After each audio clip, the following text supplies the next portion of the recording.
8 years of silence.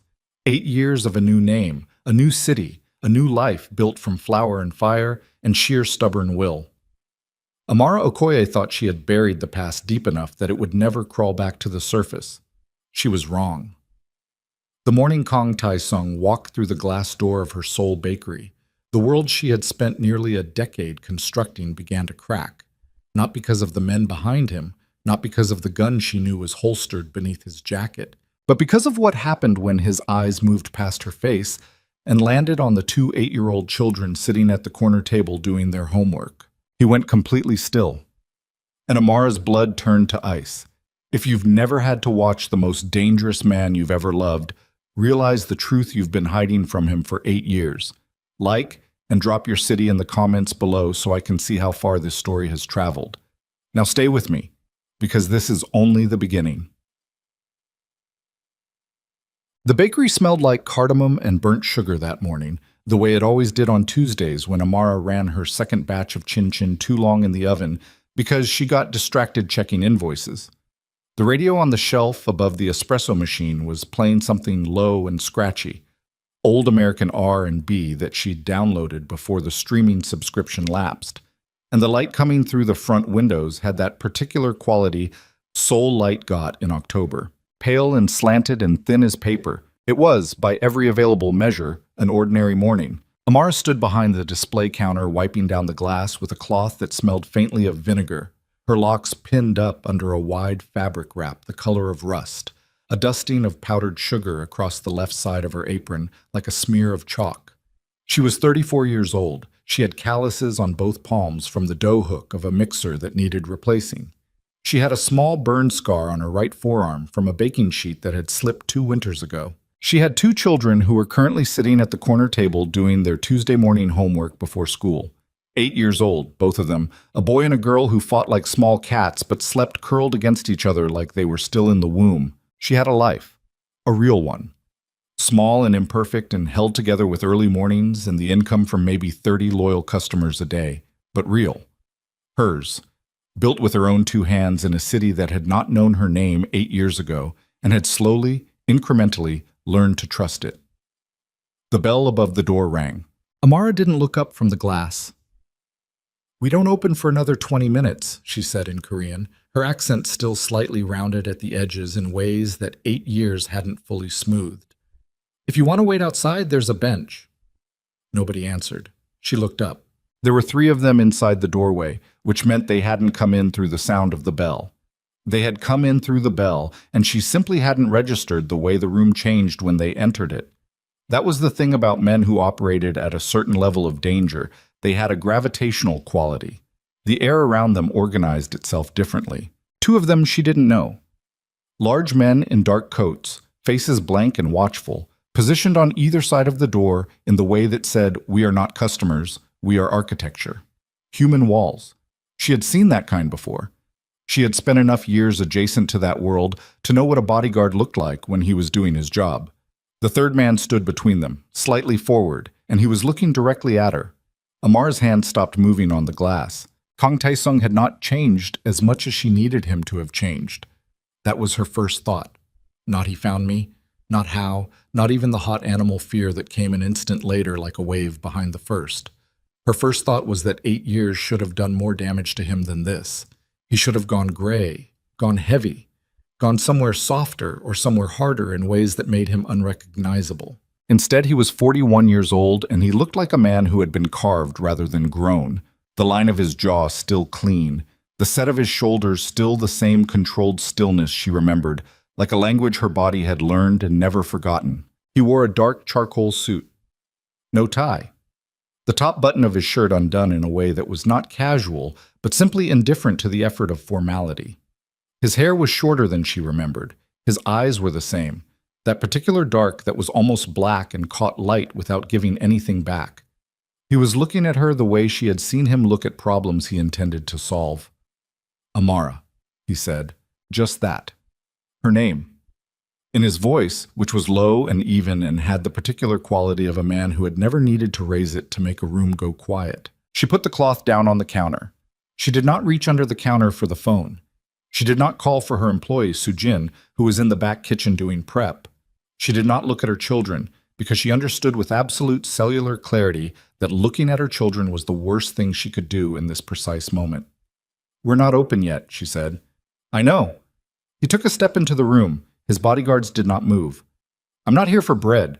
"Then what are you here for?" "I need a caterer for an event at the estate." He said it simply, the way you'd say something true that was also not the real thing you were saying. "Someone recommended your business."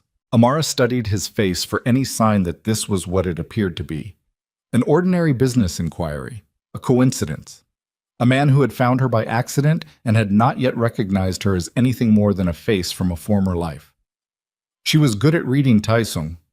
She had spent years learning to read him the way you learn to read weather. Not because it was easy, but because your survival depended on getting it right. He knew exactly who she was. He had known the moment he walked through the door. The question she could not answer yet was how long he had known before he walked through the door. "I don't do estate events," she said. "I'm a small shop. I do wholesale orders for 3 local restaurants and birthday cakes by order. That's the scope of what I offer. I'm prepared to pay significantly above your standard rate. I'm not interested in your money." Something moved in his eyes. Not emotion exactly. Taesung had always kept emotion so far below the surface that what showed up instead were these small disruptions, like something large moving deep underwater. "You haven't heard the offer yet." "I don't need to." He was quiet for a moment. That particular silence she remembered. Not empty, but loaded, like a room where all the furniture has been moved to the walls to make space for something that hasn't arrived yet. Then he looked past her. She felt it before she could stop it. Her eyes tracked his gaze the way you track a car, heading towards someone you love, that involuntary lurch. And she looked too, and she saw exactly what he was seeing. Kofi was frowning at his math worksheet, his pencil working in tight, frustrated circles at the margin of the paper, the way he always did when something wasn't adding up the way he needed it to. He had her mouth, the full, stubborn set of it, but his face was shaped by something else entirely. The high cheekbones and the strong line of the brow, and the way his eyes, when he looked up at a problem, tended to go very still and very focused, like a shutter closing. Seo-yun was reading, which she preferred to homework in the mornings, a picture book she'd already read 4 times balanced against her knee, her locks, shorter than Amara's, still learning what they wanted to be, falling against her cheek. She had her mother's hands and her father's eyes, and an expression of such complete absorption that she hadn't registered the men in the room at all. Taesung looked at them for 4 seconds. Amara counted. Then he looked back at her. His face had not changed in any way she could have described to another person, but something behind it had shifted, and she felt the shift the way you feel a temperature drop. Not dramatic, not sudden, but absolute. A before and an after, separated by the space of 4 seconds. "Interesting," he said, very quietly. "They yours?" "Yes." "How old?" "That's not your business." "How old, Amara?" She held his gaze. She did not answer. Taesung turned back to his bodyguards and said something in Korean too low for her to fully catch. She got car and weight and the edge of something else. And the 2 men left without a word. The bell rang as the door closed behind them. Now it was just him and her, and the R&B playing low on the shelf, and the 2 children in the corner who had not yet looked up. "I'll take a coffee," Taesung said, and pulled out a chair at the table closest to the counter and sat down. And his posture was perfectly composed, and his eyes were watching her with the patience of a man who understood that some things could not be rushed and had decided that this was one of them. Amara stood behind the counter for exactly 3 seconds. Then she walked to the espresso machine and pulled a shot, because the alternative was telling him to get out, and the part of her brain that had survived the years adjacent to his world knew with cold precision that telling Kang Tae-sung to get out of a room was a sentence she could say but could not enforce, and she needed to think. She needed to think. She set the coffee in front of him without a saucer. He didn't acknowledge it. "It was a good life you built," he said. His eyes moved around the bakery. The pale yellow walls, the hand-lettered menu board, the framed photographs of pastries interspersed with photographs of Lagos and Accra and one of Seoul from the bridge at night. Simple. Real. "I like it." "I can see that."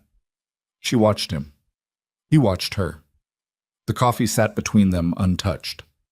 "Mommy," Kofi's voice from the corner, still half absorbed in the worksheet. What's 9 times 8? 72, she said, without looking away from Taesung. Oh. A pause, the sound of pencil on paper. Why does it feel like it should be more than that? Because you want the big answer, she said. But 72 is the answer. Write it down. Taesung was looking at the corner table. There was a quality to his stillness that she recognized and feared. Not anger, not the controlled fury she'd seen from him in the years when she'd been close enough to witness it, but something quieter and therefore more dangerous. The stillness of a man doing arithmetic of his own. What are their names? He said.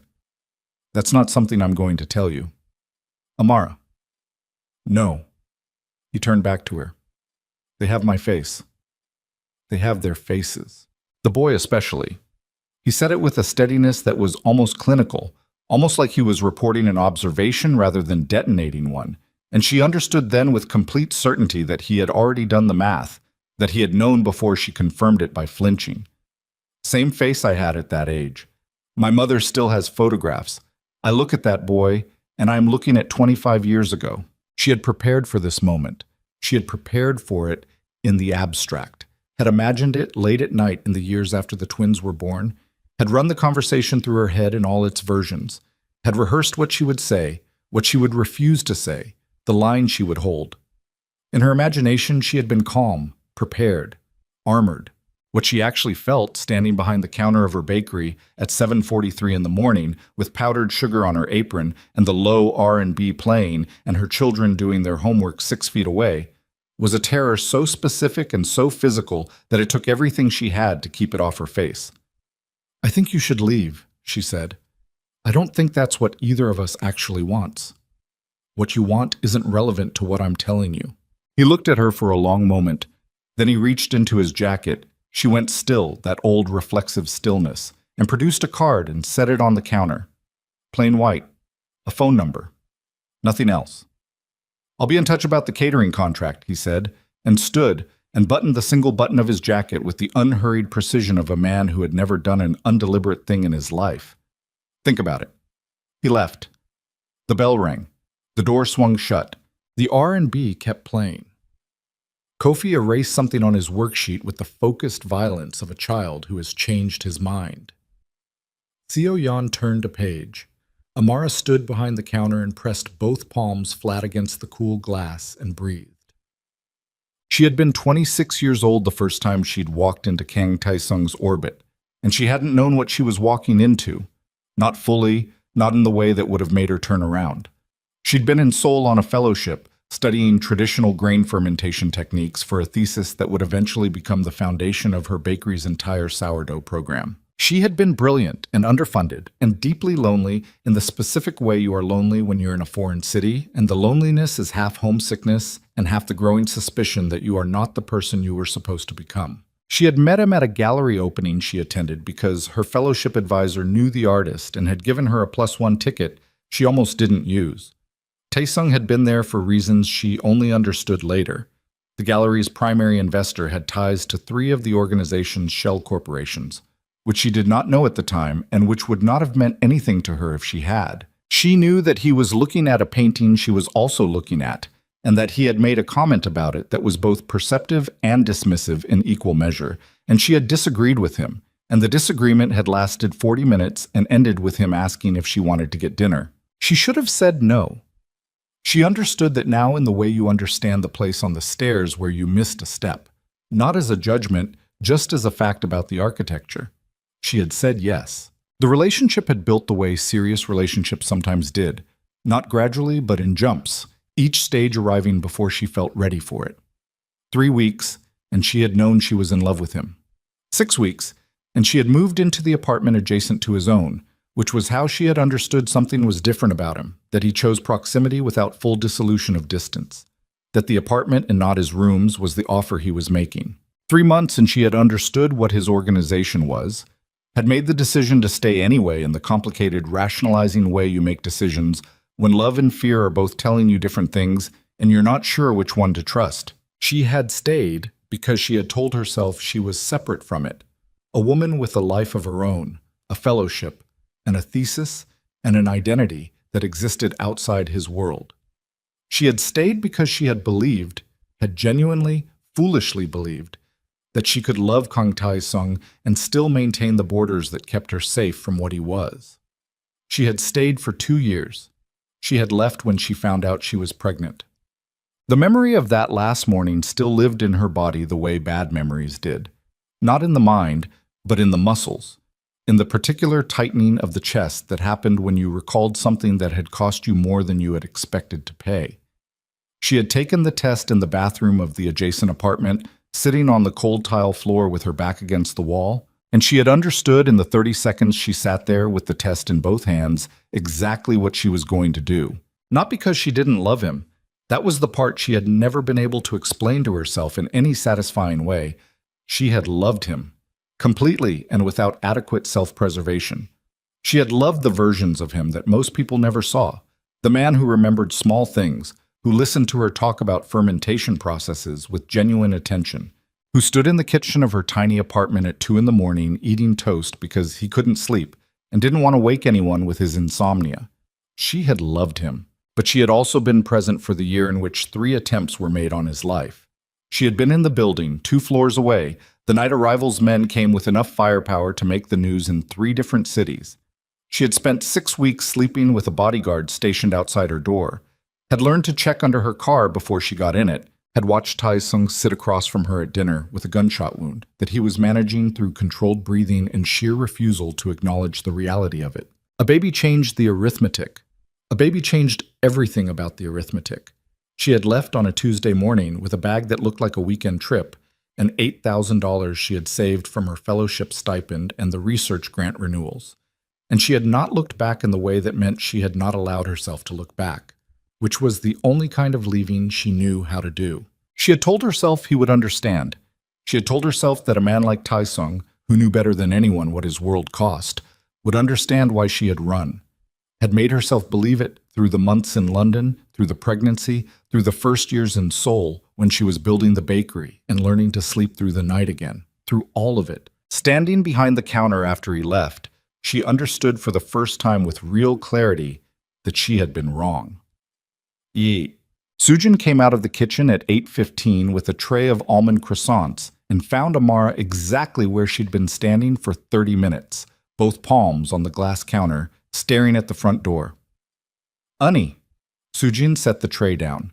She was 22 and sharp-eyed and had been working at the bakery for 2 years and had learned to read Amara's moods with the efficient calibration of someone whose paycheck depended on the emotional climate of the room. "You look like someone died." "Nobody died." "What happened?" "Nothing happened. I'm thinking." Soojin looked at the card on the counter. Then she looked at Amara. She was smart enough not to touch the card and smart enough not to ask further questions, which was one of the reasons Amara had kept her. "Kofi and Seoyeon are going to be late for school," she said instead. Amara straightened up. She breathed. She folded the card into her apron pocket without looking at it and turned to her children at the corner table. "Pack up," she said. "Time to go." "What?" She walked them to school herself that morning, which she didn't always do. Usually Soojin took them on her way in, or they went with Mrs. Park from down the street whose daughter was in Kofi's class. But that morning Amara walked them herself, one hand in each of theirs, through the October streets of the Mapo neighborhood she had chosen because it was ordinary and residential, and the kind of place where a woman with a small bakery and 2 children could be just that and nothing more. They were 8 years old, and they were everything she had. Kofi walked on her left, still turning over the math problem in his head. She could see it on his face, the slight furrowing, the working through. He was the one who needed to understand the mechanism behind the answer, who wasn't satisfied with 72 until he understood why 72, which meant he sometimes arrived at correct conclusions much later than his sister, but retained them longer. He had a particular habit of asking questions that revealed he had been thinking about something for much longer than the question implied. Seoyeon walked on her right, fingers loose in Amara's, already mostly somewhere else. In the story she'd been reading, or in whatever story she was building in her head from the parts of the one she'd finished. She was the reader, the builder, the one who constructed elaborate scenarios and played them out across multiple days with a commitment to internal consistency that Amara found both impressive and slightly unnerving. She would abruptly announce plot points in her ongoing games with the gravity of someone reading from a prepared document. They reached the school gate. The usual crowd of parents and kids and someone's grandmother with an umbrella, despite the sky being cloudless. "Good day," Amara said.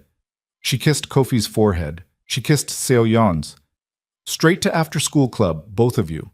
Don't leave with anyone except me or Sujin Uni. Understand?" "You always say that," Kofi said, "and you always understand, so say it back to me."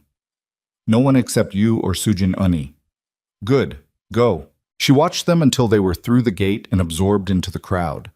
Then she stood on the sidewalk outside the school with her hands in her apron pockets. One of them closed around the card, and she made herself breathe through what she needed to breathe through before she went back to open the bakery. The afternoon was busy enough to be almost normal. A table of women from the apartment complex on the corner, who came in for cake and coffee on Tuesdays, 2 catering inquiry calls she handled from behind the counter, a wholesale delivery to put together for the restaurant on Yanghua Road. Sujin worked the front. Amara worked the kitchen. At 2:15, while she was doing prep for the next morning's batches, her phone rang from a number she didn't recognize. She let it ring. It rang again at 2:40. At 3:05, it rang a third time, and she picked it up because the alternative, waiting for whatever was coming to arrive on its own schedule, was intolerable. "I want to meet them," said Tae-sung's voice. No greeting, no preamble. She had expected that. "No," she said. "Amara." I said no. "They are my children." "You don't know that." A pause. "We both know I know that. So does the math." Another beat.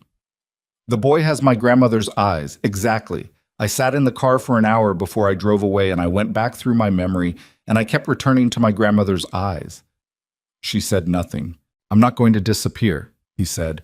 "I want you to understand that. Whatever decision you make, whatever position you take, I am not going to disappear now that I know that is not an option that is available to either of us anymore. You're threatening me. I'm telling you the truth. That's different." She leaned against the prep table. Outside, through the kitchen's small window, she could hear the street, a bus, someone's music, the ordinary noise of a Tuesday afternoon in a neighborhood where nobody knew what she was standing in the middle of. "What do you want from me?" "I want to meet my children, under whatever conditions you decide are acceptable. I will agree to whatever terms you set within reason." "And if I say the terms are you never come near them again?" "I would say those terms are not within reason." She breathed. "I need time. I'll give you 3 days." "That's not time. That's a deadline." "Yes," he said. "It is." He ended the call's quote. She closed the bakery at 6, sent Sujin home, picked up the twins from after-school club, made dinner. Rice and a pepper stew she made from a recipe her mother had sent written in her mother's cramped handwriting on a folded piece of paper that was so old now it was starting to soften at the creases. She moved through the routine of the evening the way she moved through the routine of every evening. Homework supervision, baths, the reading time that Seo-yeon demanded as a condition of bedtime, the negotiation with Kofi over what constituted an acceptable number of minutes of additional reading before lights out. She moved through all of it and watched her children and kept her face ordinary and her hands steady, and she did not let them see what was underneath. When they were asleep, she sat at the kitchen table with a cup of tea that went cold, and she took the card out of her pocket and looked at it for a long time. She had spent 8 years being afraid of this moment, had built an entire life with this moment as the shadow underneath it. Not obsessively, not in ways that had made her brittle or unable to function, but as a baseline awareness that the life she'd built was built on ground that was not entirely solid, that there was something under it that could move. She had told herself it was fear alone that had made her run. Fear for the children she was carrying, fear of the world they would have been born into, fear of what it meant to raise children in the vicinity of men who settled disagreements with organized violence. And that was true. All of that was true. But there was something else she had never quite let herself name, which was that she had also run because she had not known how to ask Tae-sung to choose between her and the world he ran. Had not known how to make that ask of a man who had built his identity out of what he controlled, what he protected, what he refused to abandon. Had been afraid that if she asked and he chose the wrong answer, it would break something in her that she needed intact to survive. So she had not asked. She had run instead, and she had spent 8 years telling herself it was for the children. Sitting at her kitchen table at 11:15 on a Tuesday night, she understood for the first time that it had also been for herself. That the running had been, in part, a coward solution to a question she had been too afraid to ask. She picked up her phone. She did not call the number on the card. She called her sister in Lagos instead, where it was 4 in the morning because her sister had always been the only person who knew the truth, and the only person she could think of at 11:15 when the ground was moving.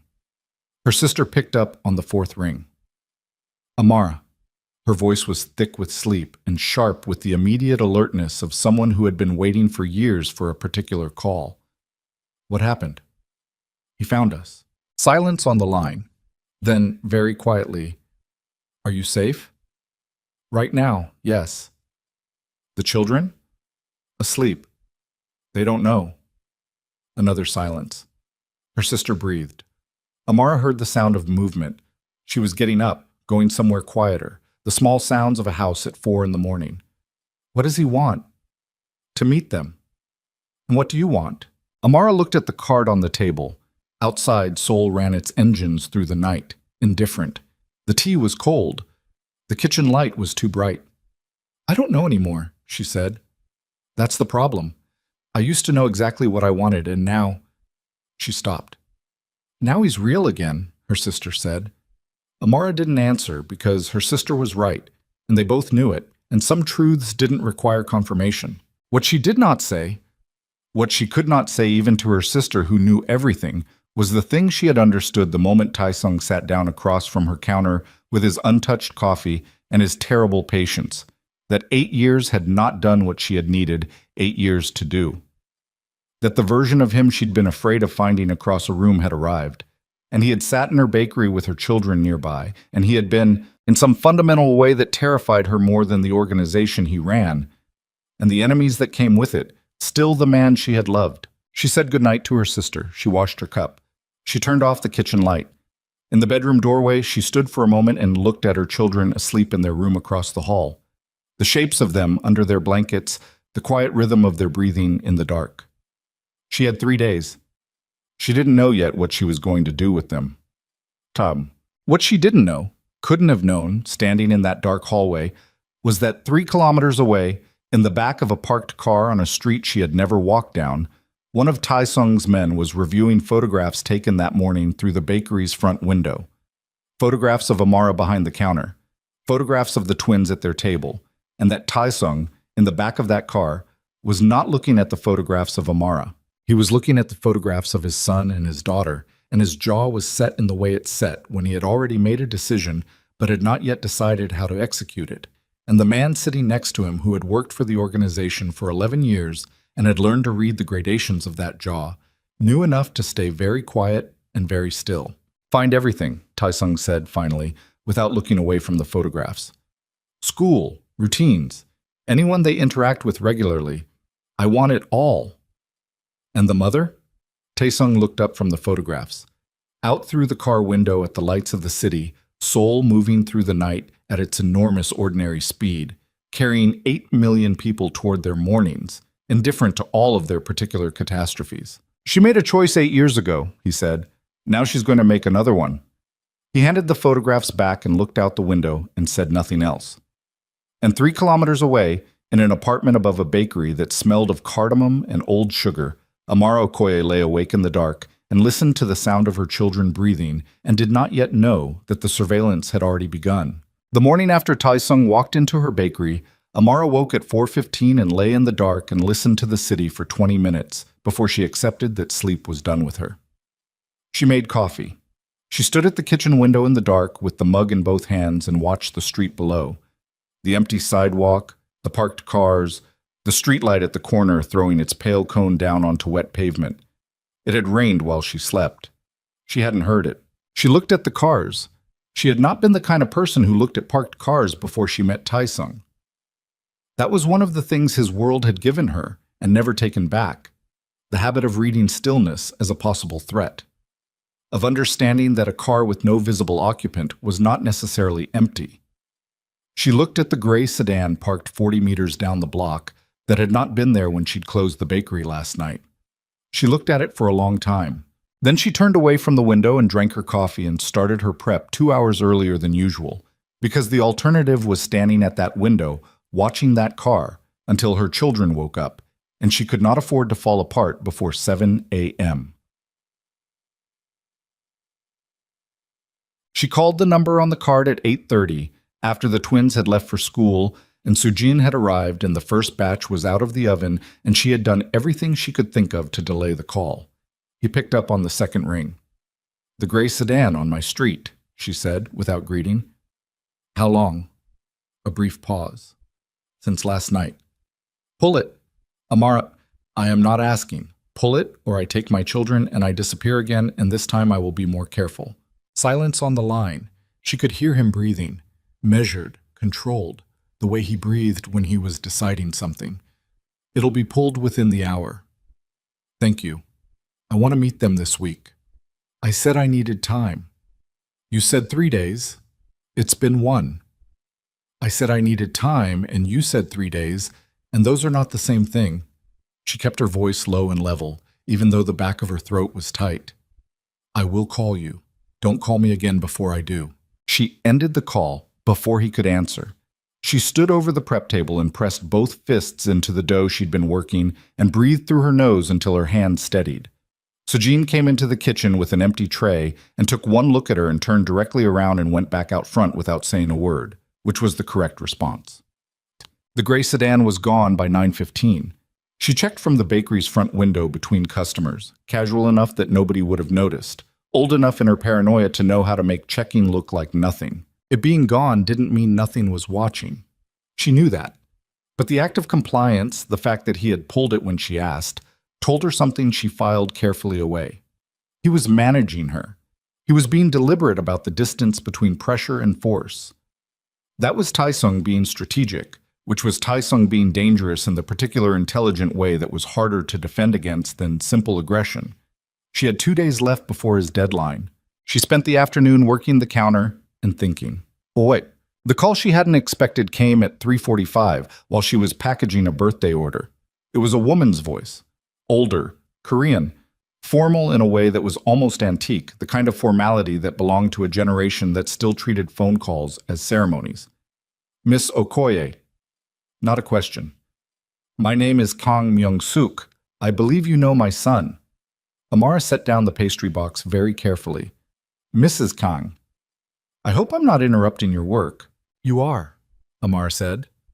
"But I'm listening." A pause that might have been approval or might have been assessment. With women like Kang Myung-suk, the two were often indistinguishable. "My son doesn't know I'm calling. I want to be clear about that." "All right. He found you yesterday. He came home last night and he sat in the study for 4 hours and didn't eat dinner, and I've known my son for 41 years, so I know what that looks like.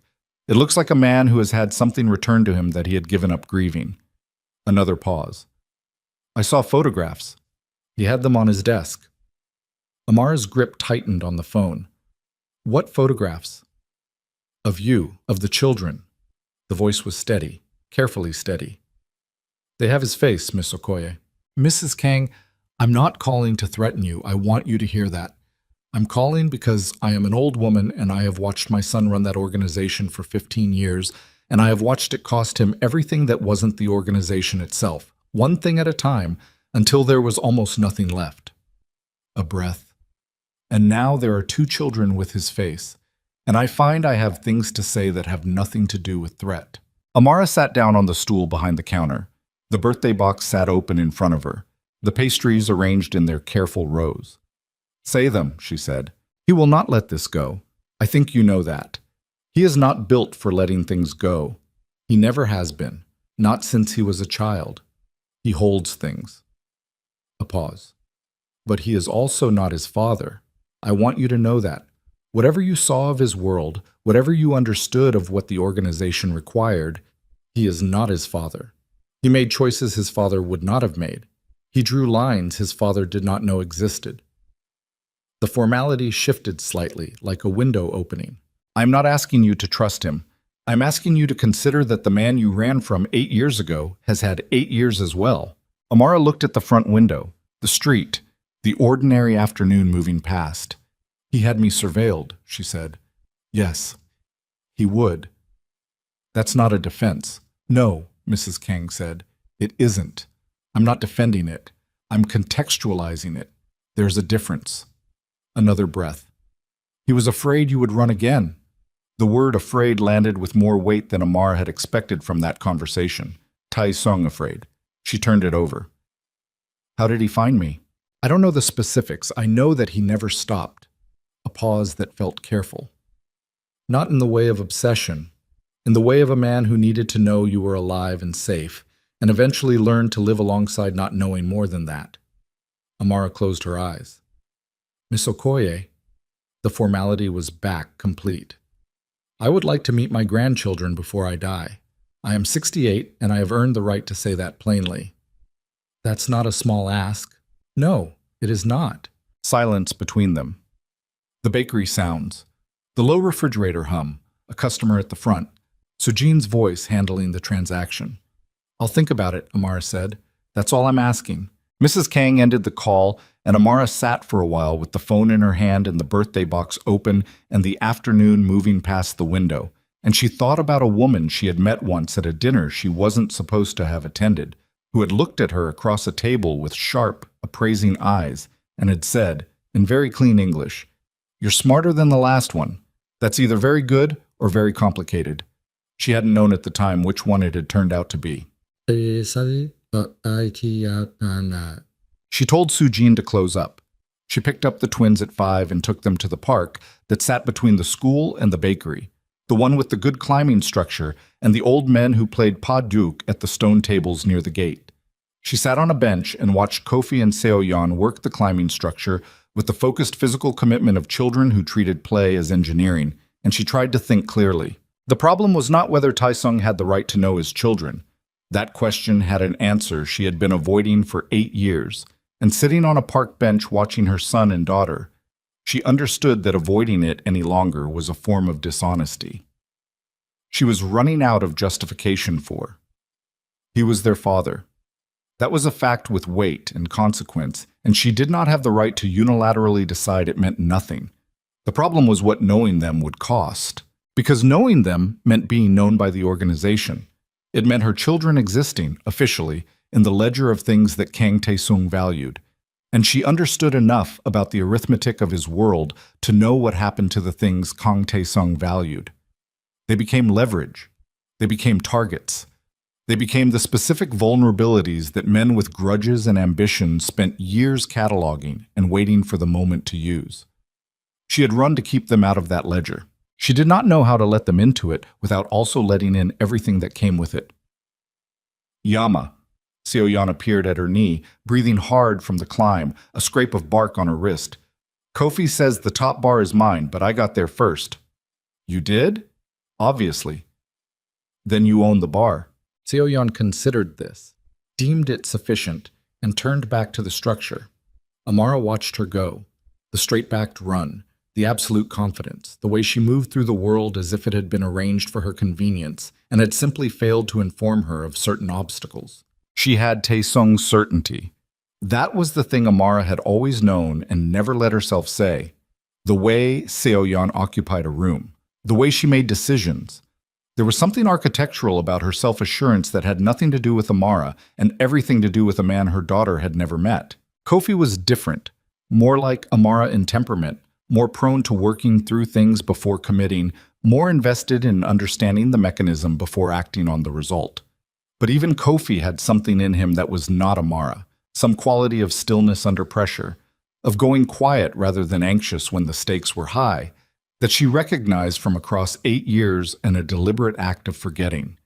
They deserved to know where they came from. She had known that for years, in the abstract.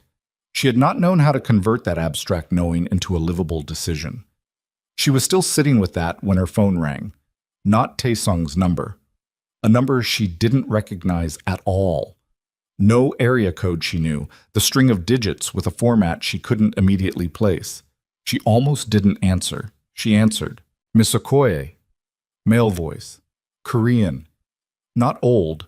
30s, maybe. Pleasant in a way that was clearly constructed. The way a customer service voice was pleasant, professionalism applied like a coat of paint. I hope the park is comfortable this evening. The weather's held up nicely. The bottom dropped out of her stomach. She stood up from the bench. Her eyes went immediately to the twins on the climbing structure, to the gate, to the stone tables where the old men played, to the street beyond the fence. Who is this? A concerned party, the voice said. Nothing more dramatic than that. We've been watching your situation develop with interest, and we felt it was time to reach out directly. What do you want? Conversation, at this point. An understanding.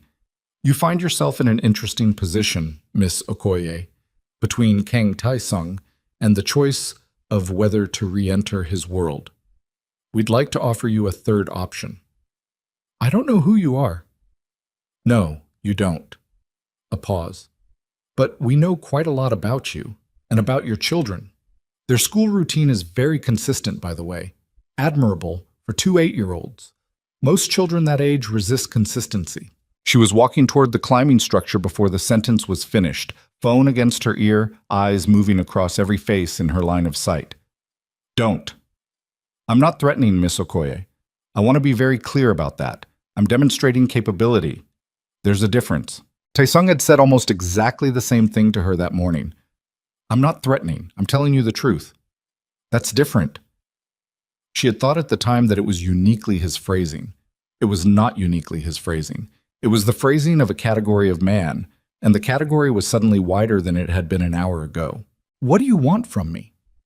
She reached the climbing structure. She put her hand on Kofi's shoulder. He startled, looked at her face, and his expression shifted into the careful attention he produced when he understood that something was wrong but didn't know what yet. She pulled him close. She looked at Seoyeon 3 feet away and held out her other hand. Seoyeon looked at her hand, looked at her face. She came down from the bar without argument, which meant she also understood. We want you to do nothing, the voice said. We want you to decline Kang Taesung's offer of reconciliation. We want you to take your children and remove yourself from Seoul, as you did before, and resume your previous arrangement of no contact. We're prepared to provide resources to make that transition comfortable. And if I don't, then things become complicated. The pleasantness did not waver. For everyone. She had both her children by the hand now, moving toward the gate. I'm ending this call. Of course, think about it. You have a little time, though not as much as you might prefer. A pause. Oh, and Miss Okoye? Don't tell Taesung about this call. It would only accelerate a situation that everyone benefits from keeping slow. The call ended. She walked out of the park gate with a child on each side and turned toward home and did not run, because running told anyone watching that she was afraid, and she could not afford to appear afraid in the street with her children. But her hands were shaking, both of them. She kept her grip on her children's hands tight enough that Kofi looked up at her and said very quietly, Yama, you're squeezing. Sorry. She loosened her grip. Sorry, baby. Is something wrong? I'm just cold, she said. It was 58 degrees and she was wearing a coat, and it was an inadequate lie, and she could see from Kofi's face that he knew it, and that he chose to accept it anyway, which was the particular grace her 8-year-old son offered her in the moments when he understood that the truth was not something she was ready to share. She held on to his hand the rest of the way home and tried to keep her breathing even, and counted to herself the way she hadn't needed to count since the years when she'd been learning to sleep again. She called Taesung at 9 p.m. Both children were in bed. The apartment was quiet, with the specific quiet of a place where someone has been afraid all day and the fear has finally settled into something more manageable but no less present. He picked up on the first ring. Someone called me, she said. His voice changed in a way she felt rather than heard. A quality shift, a slight tightening. When? This afternoon, in the park. They knew we were there. They knew the children's school routine. She stopped. They told me to take the kids and leave Seoul, said they'd give me resources, said not to tell you. Why are you telling me? Because they told me not to.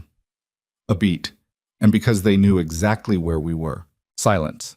She could hear him thinking. Not literally, but she could feel the quality of his silence shift into the particular mode it occupied when he was assembling information into threat assessments.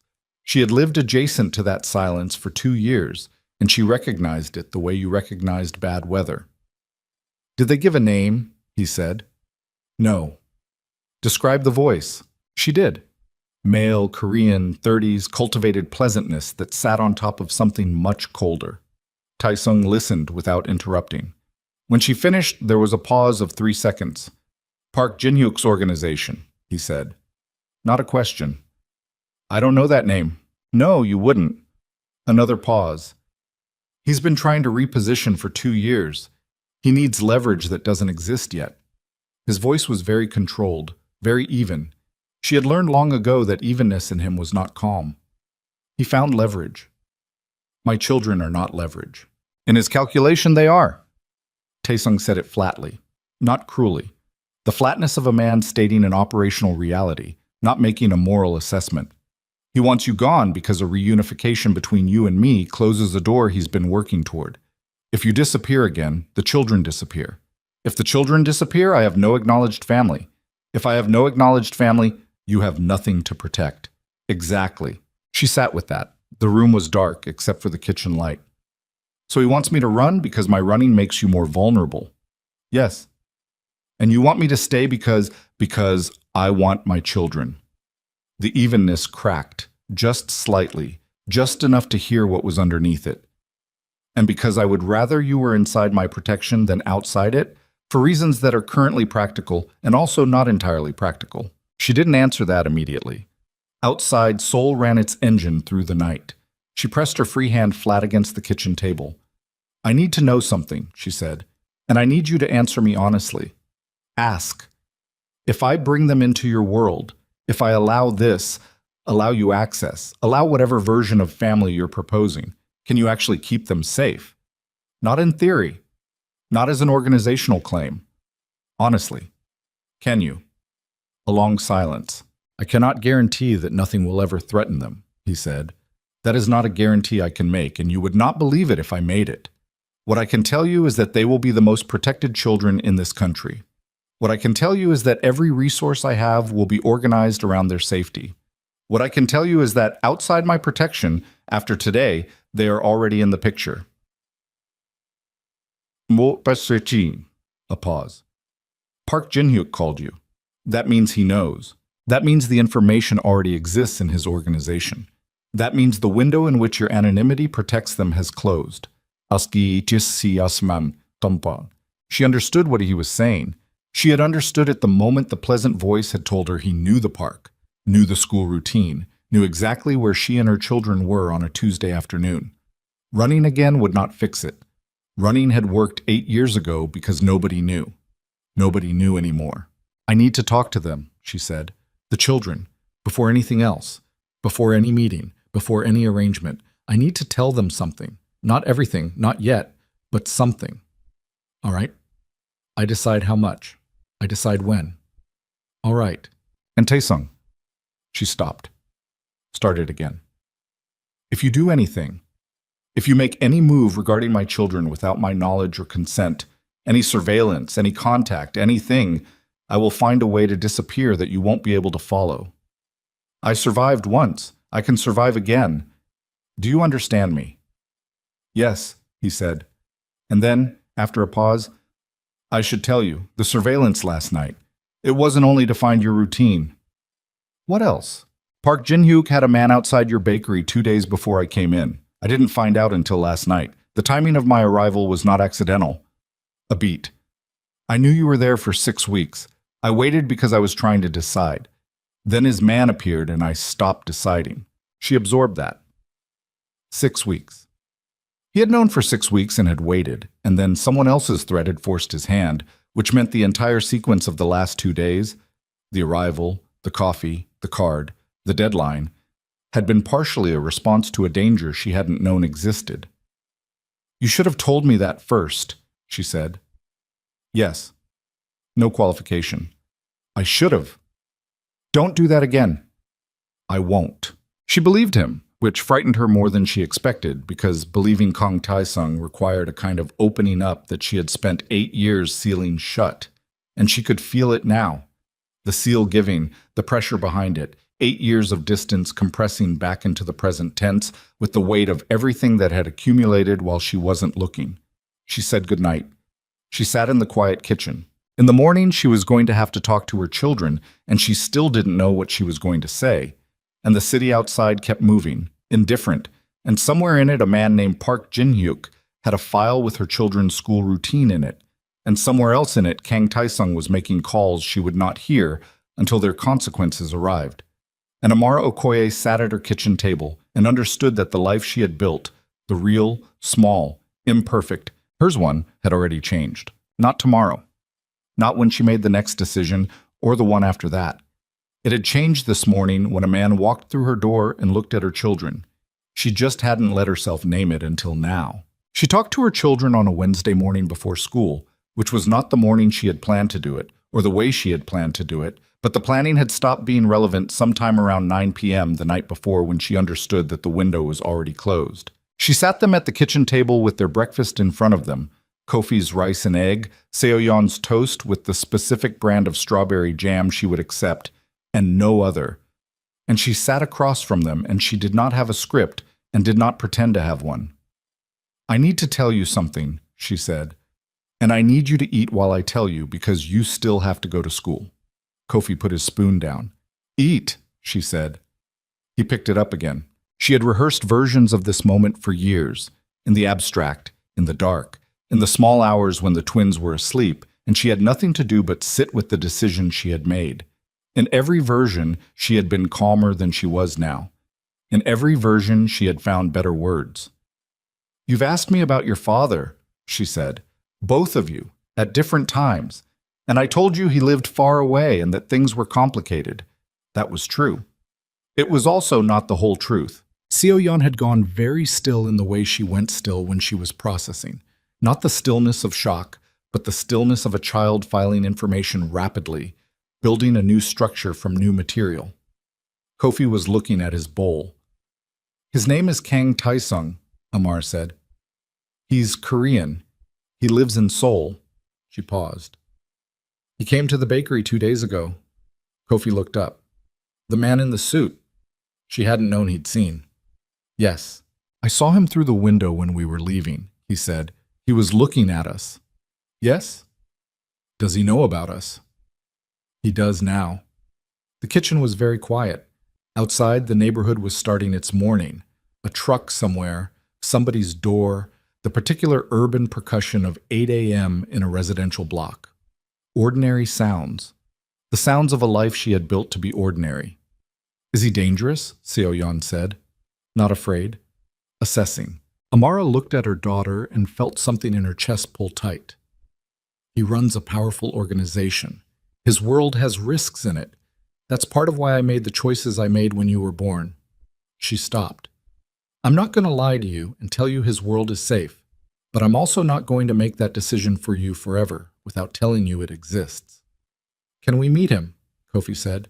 The directness of it. She had forgotten, had let herself forget, how direct children were when you actually told them the truth. "That's something I'm still working out."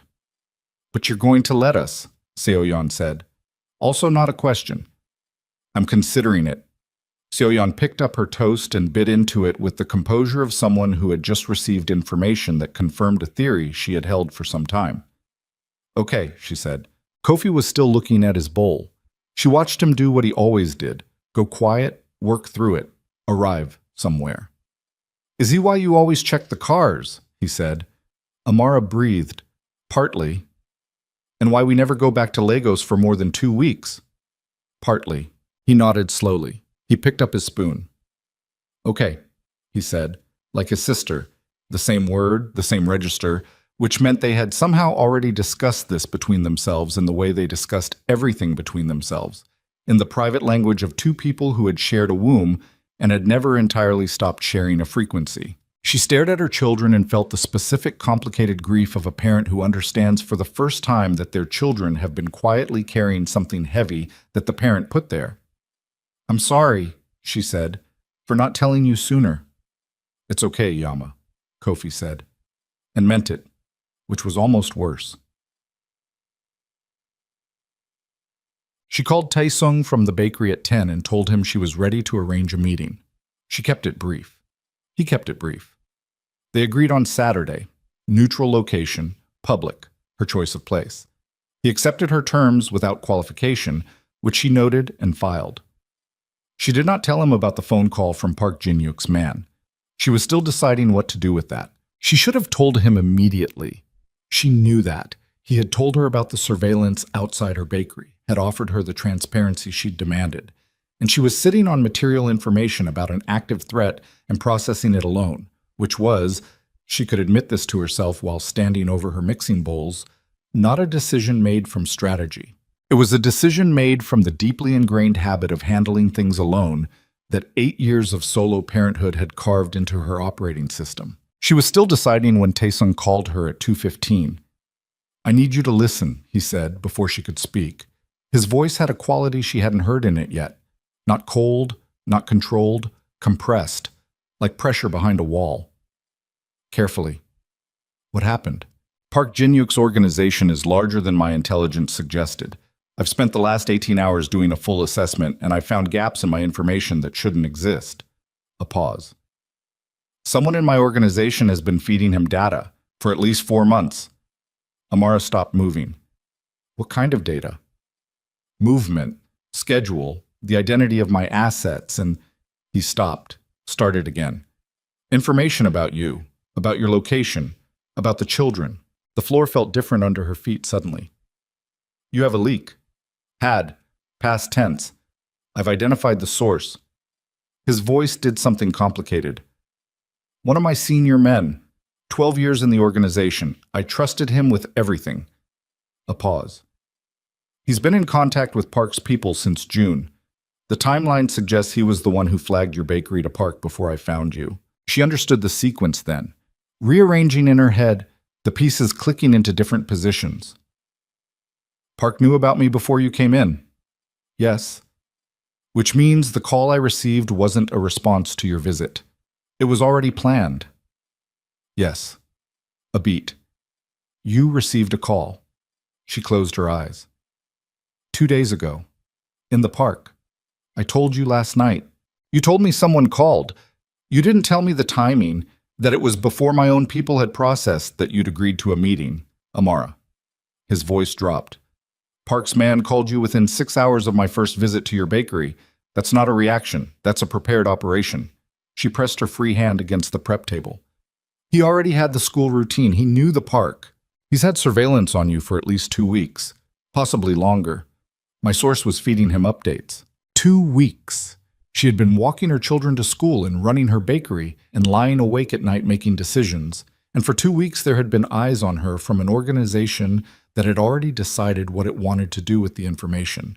And she had not known, had had no idea, because the paranoia she'd maintained for 8 years had been calibrated for a threat that operated alone, and she had not accounted for a threat that had inside help.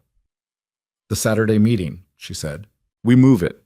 Different location, different day. I'll arrange it." "Taesung," she stopped. "How much does Park's organization know? About the children specifically?" A silence that was too long.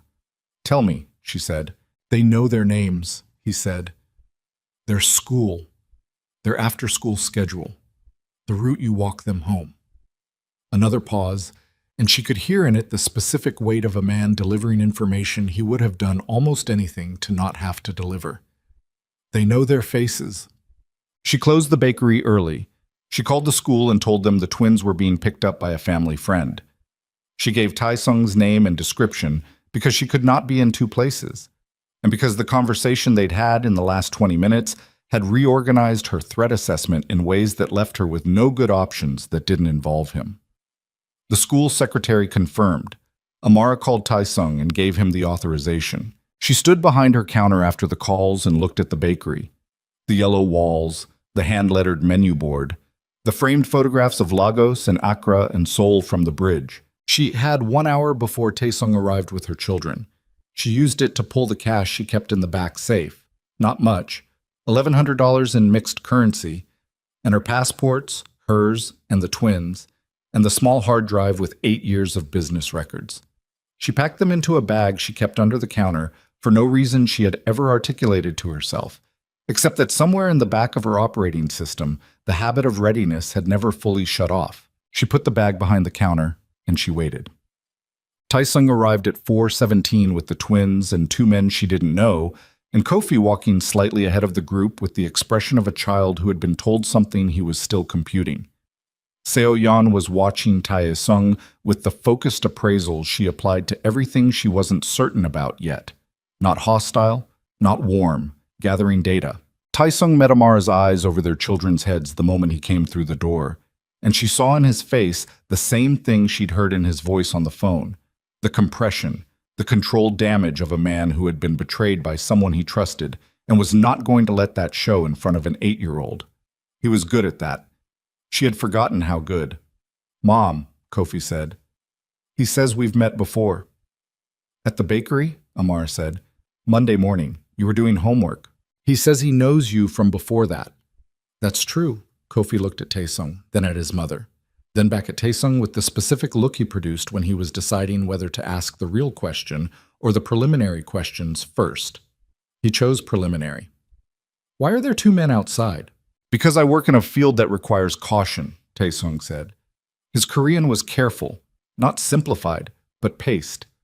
He had, without being asked, adjusted for a child's register without condescending to it. Amara noticed. The same way a surgeon might scrub their hands before an operation, caution is a habit. "What field?" "Management," Taesung said, "of a large number of people and resources. It requires keeping track of many things at once." Kofi considered this. Seo-yeon had moved closer to the counter without appearing to move, the slow gravitational drift of a child getting a better angle. She was looking at Taesung's face with an expression that made Amar's chest ache because she recognized it. It was the look Seo-yeon produced when she recognized something she didn't have language for yet. "You look like Kofi," Seo-yeon said. Taesung looked at her. Something moved through his face. Not a flinch, not a smile, something quieter than either. "I was thinking the same thing," he said. "We're twins," Kofi said, with the slight indignation of someone accustomed to this point being missed. "We look like each other." "You do," Taesung said, "but you also look like someone else." He paused. His hands, which had been still at his sides, moved once, a brief, involuntary gesture, like a man reaching for something and stopping himself. "I'd like to explain that to you, if you'll let me." The bakery was quiet. The October light came through the front windows and laid itself across the floor in pale rectangles, and the smell of the day's baking hung in the air, and the city moved outside the glass, indifferent to the specific weight of what was happening inside it. Kofi looked at his mother. She nodded. Taesung spoke to them for 40 minutes. Amara stayed behind the counter and listened and watched her children listen, and she watched Taesung do something she had not anticipated, which was to tell her children a version of the truth that was both honest and measured. Not the sanitized version, not the fairy tale, but a real account adjusted for what two 8-year-olds could hold. He told them he and their mother had loved each other. He told them that his work had made the world around them dangerous. He told them their mother had made the decision she had made because she was trying to protect them, and that he understood it even though it had cost him 8 years. He told them he was sorry he had not been there. He did not cry. He was not a man who cried easily. She knew that, had always known it. But his voice did something near the end, a slight roughening, a quality shift that was as close as she had ever seen him come.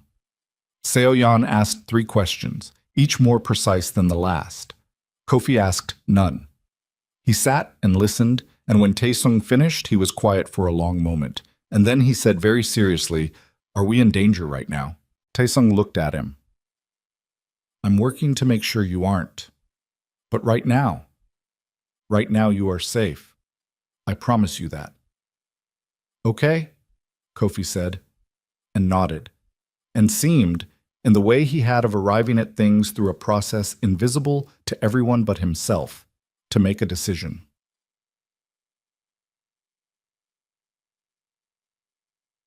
She sent the children upstairs to the apartment at 5:30 with Sujin, who had arrived at 5 and had taken one look at the tableau and asked exactly 0 questions, which was why Amara valued her. She stood at the counter after they'd gone and looked at Taesung across the empty bakery, and neither of them spoke for a moment. "Your source," she said finally.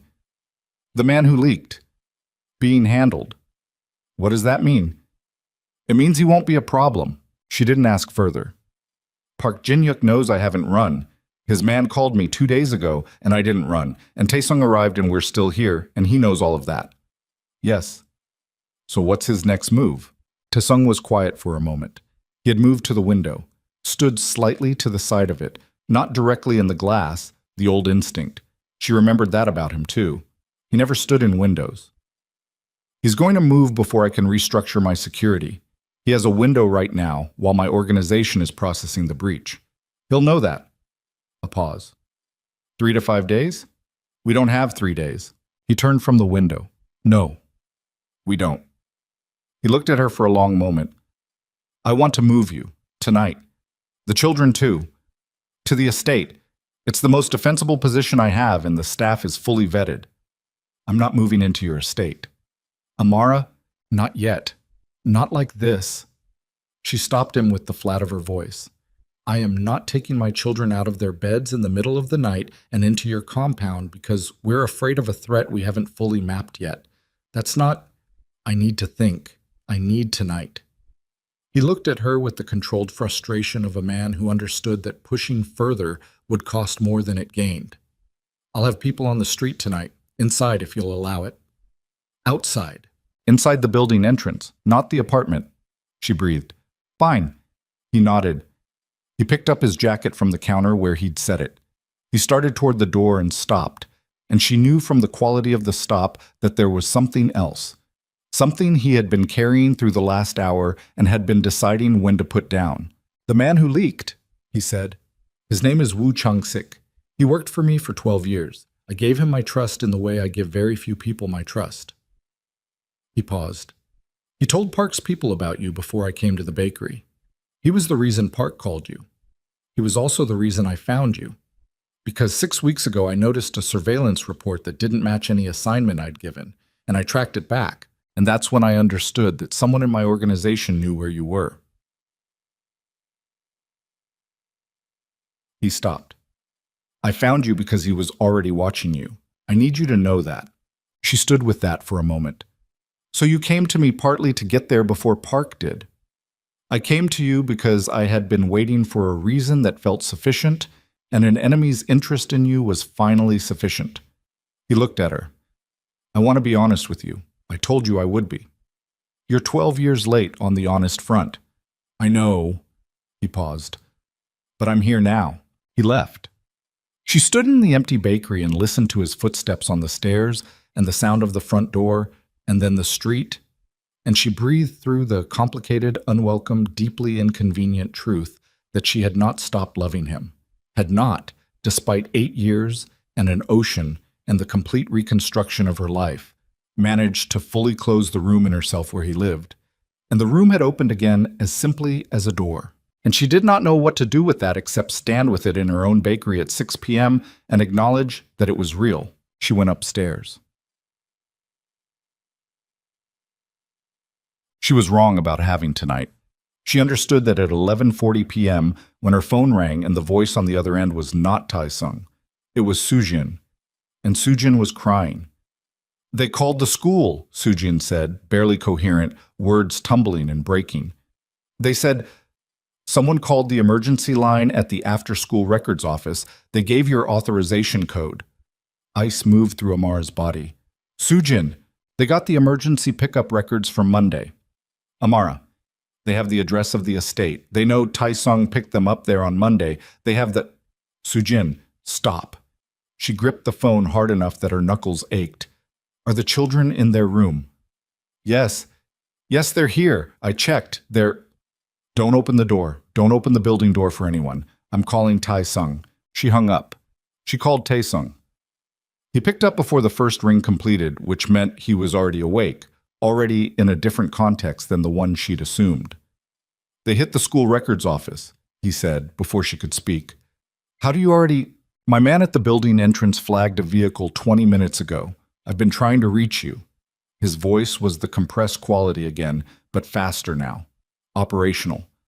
I need you to take the children and go to the 3rd floor of your building and stay away from the windows. My people are 4 minutes out. What's happening? Park moved faster than I estimated. He's not sending another phone call. A sound behind him. Movement. Voices. The click of something mechanical that she recognized and felt in her stomach. He's coming to take the children, Amara. That's the leverage he needs. Not a threat. A fact. Do you understand me? She was already moving. Through the kitchen, down the hall, into the twins' room. Kofi and Seo Yan were asleep, the familiar shapes of them, and she reached for Kofi first because he was closer, her hand on his shoulder, shaking him gently, and then not gently because there was no time for gentle. Up, she said. Now, both of you. Don't ask, just up. Yama? Seo Yan blinking. Now! She had them both up and moving in 40 seconds, both of them with the groggy, frightened compliance of children who had been woken fast and could read their mother's face. And she had them in the hallway and moving toward the stairwell, and she still had the phone in her hand, and Taesung was still on it when the sound came from downstairs, not from the front entrance, not where she expected, but from the back of the building, from the service entrance that she'd thought was locked. A bang and then voices, Korean, multiple, and footsteps on the back stairs. She stopped. They're in the building, she said. How many floors to the... They're in the building, Taesung. They're on the back stairs. A silence of 1 second. 2. The footsteps below getting closer. Amara. His voice was stripped now. All the compression gone, just the raw tone of it. I need you to listen to me. Do exactly what I say. The front stairwell is still clear. Take the children to the roof access door, 3rd floor landing, the blue door, and wait. My people are 2 minutes out. 2 minutes. She looked at her children. Kofi had her hand in both of his, and his face was very still and very white, and he was not asking any questions now. Seo Yan was pressed against the wall with her jaw set in a way that was so precisely, exactly Taesung, that it broke something in Amar's chest even in this moment. Some last sealed thing. Some final insulation between what she'd been telling herself and what was actually true. 2 minutes, she said. 2 minutes. I promise you. She moved. The footsteps below were at the 2nd floor landing when she pushed through the door to the front stairwell with one child on each side. The building was quiet around them, except for the sound of her own breathing and the children's feet on the stairs, and the footsteps behind the door they'd just come through, getting louder. The men on the other side not bothering now to be quiet because quiet was no longer the point. 1st floor. 2nd. She could hear them through the walls, parallel, catching up. The 3rd floor landing was above her, the blue door visible in the stairwell light, and she was counting steps and breathing and holding her children's hands and not thinking about what happened if the 2 minutes were wrong, if the timing was off, if Taesung's men arrived at 3 minutes instead of 2, because 2 minutes was the difference between... The stairwell door below her burst open. She ran. The blue door, her shoulder into it. It gave... An alarm sounded, thin and useless. And they were on the roof in the cold October air. The city spread out around them in its indifferent blaze, and she pulled the door shut behind them and put her back against it, and held her children against her and felt the door shutter once as someone hit it from the other side. Yama, Kofi said. His voice was steady. 8 years old, and his voice was steady, and she pulled him closer. I've got you, she said. I've got you both. The door shuttered again. The latch was holding, but it was a roof access latch, not a security door, and she could feel through her spine the incremental giving of the mechanism. The pressure on the other side organized and determined and patient, in the way that organized violence was patient when it understood that time was on its side. Her phone was still in her hand. She looked at it. The call with Taesung was still open. Taesung, she said. I see you, he said. And she heard behind his voice a sound she recognized. Rotors. Close. Getting closer. 30 seconds. The latch gave another fraction of an inch. Her children were pressed against her sides, both of them, and she was standing with her back against a roof door in the cold and the dark, with the city burning below her in all its beautiful indifference. And she understood with absolute clarity what she was going to say to Taesung when this was over. Not the words she'd been rehearsing for 8 years, not the careful, defended version of the conversation she'd been having with herself since Monday morning. The real one. The one that started with I was wrong to run without you and ended somewhere neither of them had been yet. The latch snapped. The door began to open. And the lights of the helicopter crested the roof line, flooding the roof in white, and Taesung's voice in her ear said, Get down! She dropped before the word was finished, pulling both children with her, her knees hitting the roof surface hard enough to send shock up through both legs, and the helicopter's light swept across the roof door as it swung fully open, and the two men who came through it had exactly 1 second to register the aircraft before Taesong's people fast roped down with the organized violence of men who had done this in worse conditions and with less justification. It was over in 40 seconds. Not cleanly. Nothing like this was clean. She understood that. Had understood it from the years when she'd been close enough to see how the organization operated when it had to operate at full capacity. One of Park's men got back through the door before he was contained. The other went down on the roof surface and stayed down, and she turned her children's faces away from it and held them against her chest and kept her own eyes up and forward and counted her heartbeats the way she'd taught herself to count them in the years after Seoul, when the fear had lived in her body like a second tenant. Taesung came off the rope last. He crossed the roof in 8 steps and crouched in front of her, and his hands went to her face first. Both of them, cupping her jaw, his thumbs checking the cut on her cheek from 2 days ago, and the new one she hadn't noticed she had, from the door edge when she'd shouldered through it. His eyes moved over her the way a man's eyes moved when he was running a damage assessment and trying not to let the assessment become something more than assessment. "I'm fine," she said. He looked at the children. "Are you hurt?" Kofi shook his head. Seo-yeon said very precisely, "No." Then she looked at the man on the roof surface and looked away and looked back at Taesung and said, "Is he dead?" "No," Taesung said, which was either true or a decision he made in the moment about what an 8-year-old needed to hear, and Amara did not ask him to clarify. "Okay," Seo-yeon said, and leaned against Amara's shoulder and shut her eyes. They were in the estate by 1 a.m. The Kang estate sat in the hills north of the city, not ostentatious in the way of men who needed the display, but large and walled and lit at every approach point with the quiet thoroughness of a place that had been designed around the assumption of threat. Amara had been here once before, years ago, for a dinner she had attended against her better judgment, and which had ended with Taesung's mother looking at her across a table and making the assessment she'd been making ever since. The children were put to bed in adjacent rooms by a staff member who moved with the practiced efficiency of someone who had handled disrupted children before and asked no questions. Amara stood in the hallway outside their doors until she could hear them both breathing at the rhythm of sleep, which took Seo-yeon 4 minutes and Kofi 11, because Kofi needed to work through things even when he was exhausted. Then she walked downstairs to find Taesung. Munset. He was in the study with 3 men she didn't know, standing around a table with a city map and a series of photographs spread across it, and he looked up when she came in and said something to the men in Korean too fast for her to follow, and they filed out without looking at her. She closed the door. The study smelled like old paper and something she remembered, some specific combination of wood and the particular ink he used, a detail so small and so precise that it hit her somewhere below the sternum like a low punch. 8 years. And the room still organized itself the same way around him. "Tell me what's happening," she said. He moved back to the table. He turned one of the photographs to face her. An aerial image, a building she didn't recognize, industrial district somewhere south of the city. Park Jin-hyuk operates out of 3 locations. 2 are legitimate business fronts. The third is this. He put his finger on the photograph. A logistics facility in Sihung. That's where his operation is actually run from. And I'm going there tomorrow night. She looked at the photograph, then at him. "You're going personally?" "Yes." That's, She stopped. "That's what he wants. He wants you out of a controlled environment. He wants you exposed." "I know." "Then why?" "Because waiting lets him reorganize." He straightened up from the table.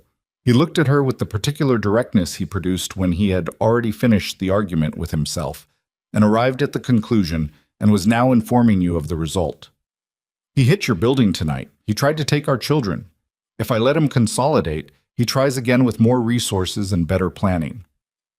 The window to end this is the next 36 hours, before he understands how much ground he's lost tonight." Our children. He had said it without emphasis, without performance, the pronoun arriving in the sentence as a simple fact, and she felt it land the same way without the resistance she might have expected. It had become true somewhere in the last 72 hours. She couldn't identify the exact moment. I'm going with you, she said. No. Tae-sung, the children need someone here who isn't staff. They need you here. He paused. That's not a dismissal. That's the operational reality. She breathed through the frustration of knowing he was right. What's your plan? Controlled entry, isolated engagement. I want Park in a room where I'm the one asking questions. He said it simply, the way he said things that to other people would require elaborate justification. I need him to understand that this ends here, that coming after my family is a line that has a specific and permanent consequence. And if he doesn't understand, Tae-sung looked at her. He will. She didn't sleep.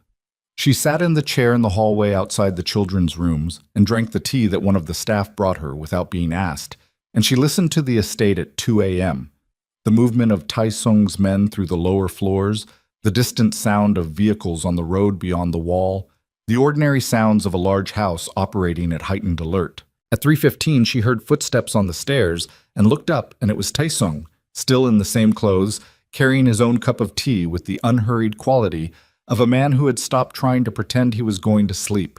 He sat down on the floor of the hallway with his back against the wall opposite her, which was not what she'd expected, and stretched his legs out in front of him, and they sat in the quiet hallway outside their children's rooms and drank tea and didn't speak for a while.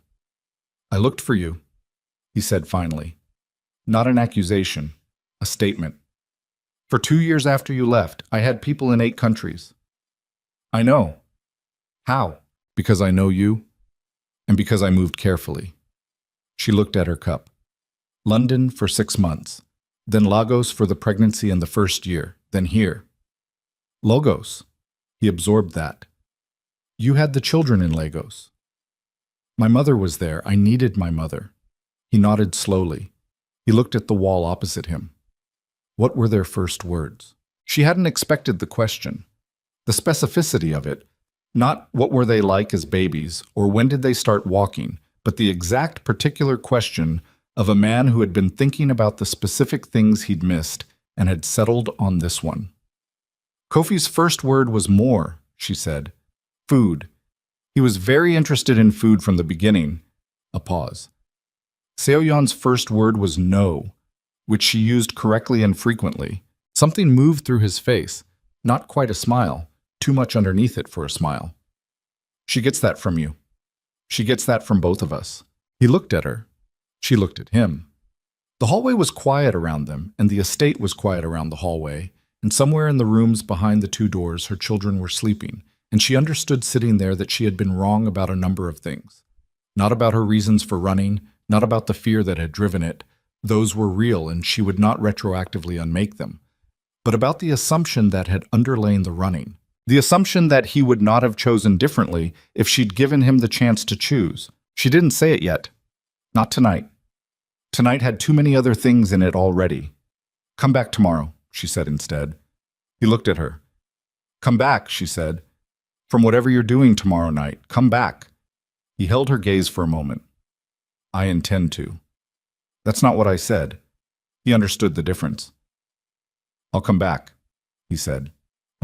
He left at 6 a.m. with 4 men and 2 vehicles, and she watched the gate close behind them from the upstairs window, and then went to make breakfast because her children would wake in an hour, and they needed to wake up to something ordinary, something that smelled like food and felt like a morning, because they were 8 years old and they had slept in a strange house after watching a man go down on a rooftop, and they deserved the dignity of an ordinary breakfast even in the middle of everything else. She was at the stove when Tae-sung's mother appeared in the kitchen doorway in a dressing gown and slippers, moving with the particular unhurried authority of a woman in her own house.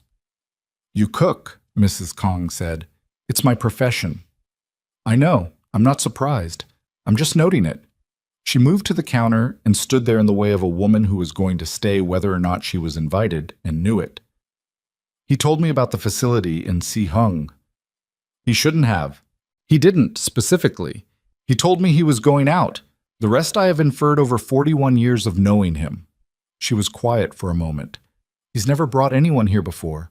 Not since you, 8 years ago. Amar kept her eyes on the pan. Mrs. Kang, I'm not pressuring you, I'm informing you. A pause. He rebuilt the organization after you left, made it harder, made it more controlled, cut everything that wasn't essential. My husband's people used to say he'd gone cold. She paused. He hadn't gone cold. He'd gone careful. There's a difference. Amara stirred the eggs. He's been waiting, Mrs. Kang said. Not for you specifically. I don't think he let himself wait for you specifically, because that would have been a kind of hope he couldn't afford. But for something worth the cost of what he does. She was quiet. I think he found it. Amara said nothing. She plated the eggs.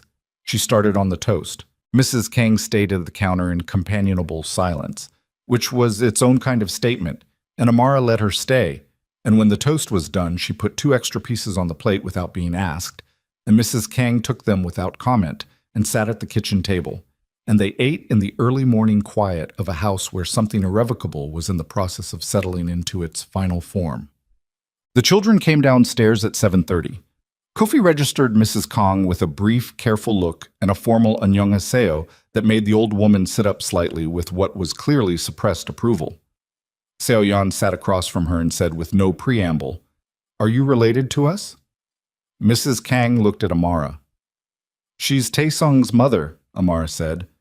Seo-yeon processed this. So she's our grandmother. That's one way to frame it. Is there another way? Not really, Amara said. Seo-yeon turned back to Mrs. Kang. What should we call you? Mrs. Kang looked at the girl for a long moment, at the eyes she shared with her son, the jaw, the composed self-possession. And something in the old woman's face went soft in a way that she probably didn't intend to display and didn't bother to hide. Halmoni, she said. If you want. Okay, Seo-yeon said, and picked up her toast. Taesung's call came at 4:17 p.m. She had been watching the gate since 2, which she did not admit to herself as watching the gate, but which was watching the gate, and when the phone rang, she answered it in the middle of the first ring. It's done, he said. She breathed. You're not hurt. Not significantly. I'm not hurt, he said, more carefully. Park understands the situation now. She pressed her free hand flat against the window glass. Cold. The October afternoon going gray at the edges. The children are fine. Your mother is here. She fed them lunch, and Seo-yeon has been interrogating her for 2 hours. A pause that had warmth in it, somewhere underneath everything else. That sounds right? Come home, she said. The word arrived in the sentence before she'd decided to use it, and she heard it land in the silence on his end. The specific weight of it, home, in her voice, said to him. And she did not take it back because she did not want to take it back, because she had been running from the truth of it for 8 years and she was tired, and her children were safe, and she was standing at a window in a house on a hill in Seoul, watching the gate. And she was done running from the words that were actually true. 20 minutes, he said. She stayed at the window. She watched the gate.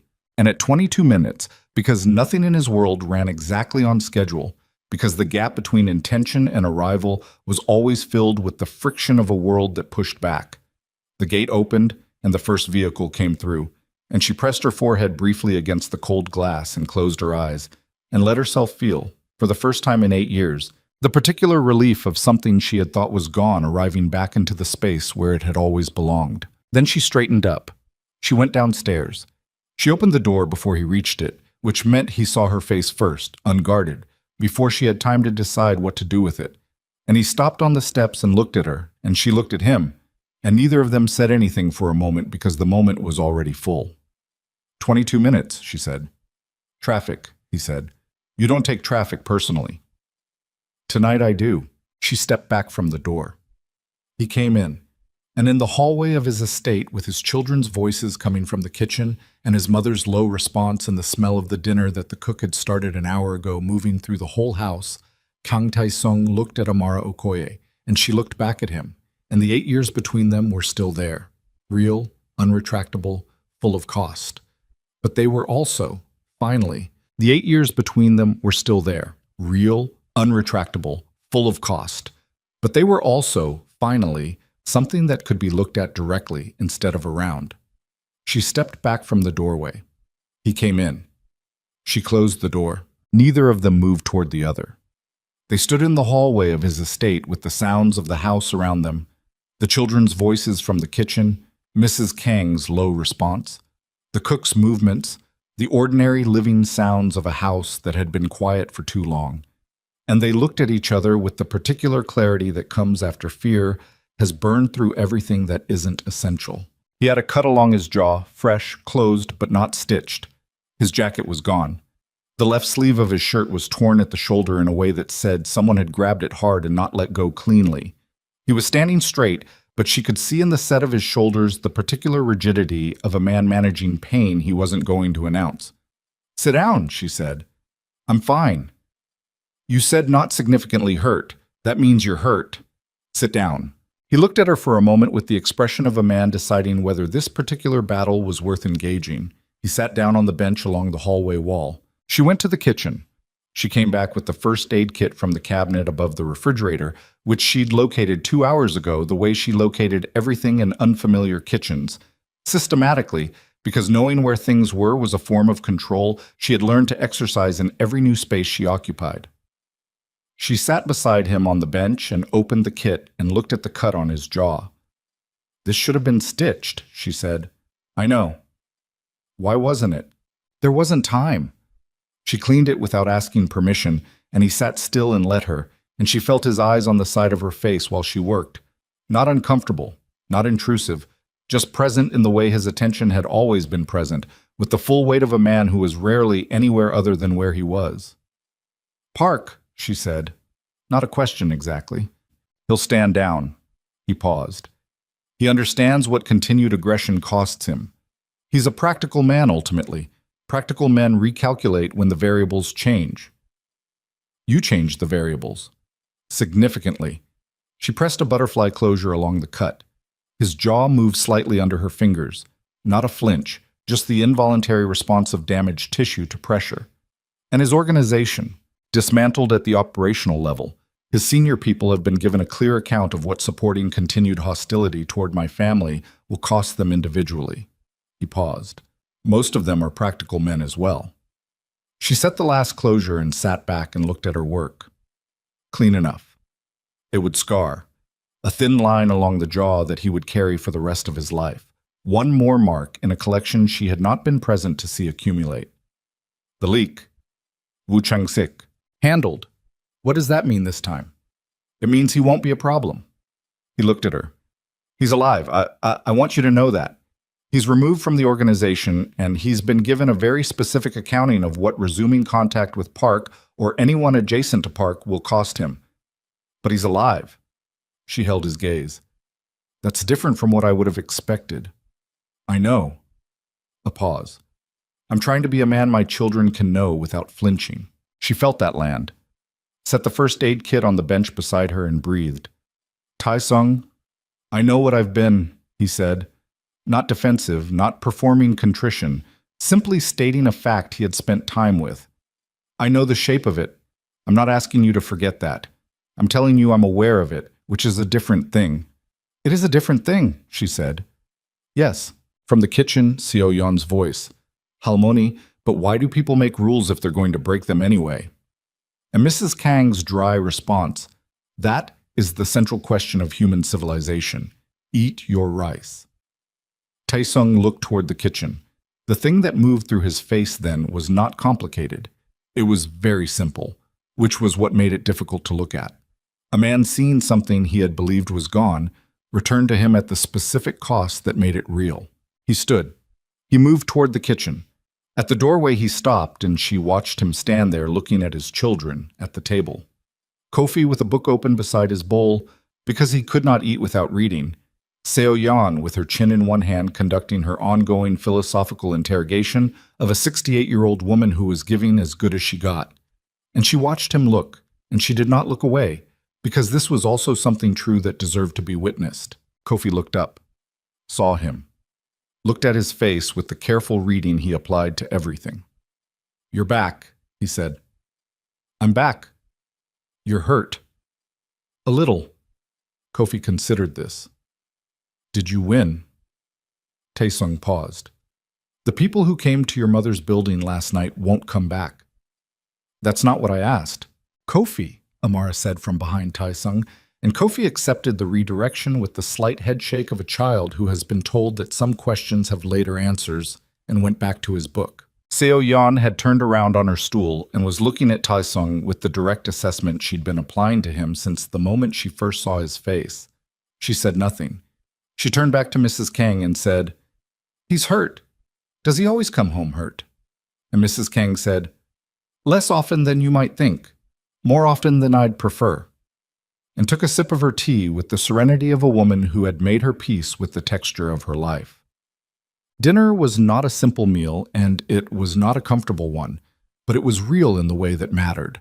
The particular awkward realness of people who don't have established patterns yet, who are learning the mechanics of a shared table for the first time. Kofi asked Taesung 11 questions, none of them small, and Taesung answered each one with the same measured honesty he'd used in the bakery. Not full disclosure, not softened fiction, but the version of truth calibrated for what a child could hold and build on. Seoyeon contributed 3 precise follow-up questions that demonstrated she had been listening to every word of all 11 and had synthesized them into a larger framework she was now stress testing. Mrs. Kang watched all of it with the expression of a woman who had been waiting for this table for a long time and was allowing herself, cautiously, to believe it was real. Amara moved between the kitchen and the table and sat when she could, and stood when she needed to, and she watched her children talking to their father, and she felt the full complicated weight of 8 years of a decision she had made alone settling into its final accounting. Not guilt exactly. She had done what she understood to be necessary at the time, and she would not perform a contrition that wasn't real, but a reckoning. The honest assessment of what the decision had cost that she had been deferring for 8 years because the deferral was easier than the math. The children had grown up without their father. That was a fact, and the fact that she had had reasons did not make the fact smaller. After dinner, after the children had been put to bed by a process that required 3 separate negotiations, and one story told by Taesung in Korean that Kofi followed imperfectly and Seoyeon followed completely, and both of them pretended to sleep through so he would keep going. After all of that, Amara sat at the kitchen table with her hands around a cup of tea and waited for Mrs. Kang to go to bed. And when the old woman finally said goodnight and paused in the doorway and looked at Amara with a look that communicated an entire compressed position in 2 seconds, Amara nodded and Mrs. Kang left. Taesung came in from locking up. He sat across the table from her.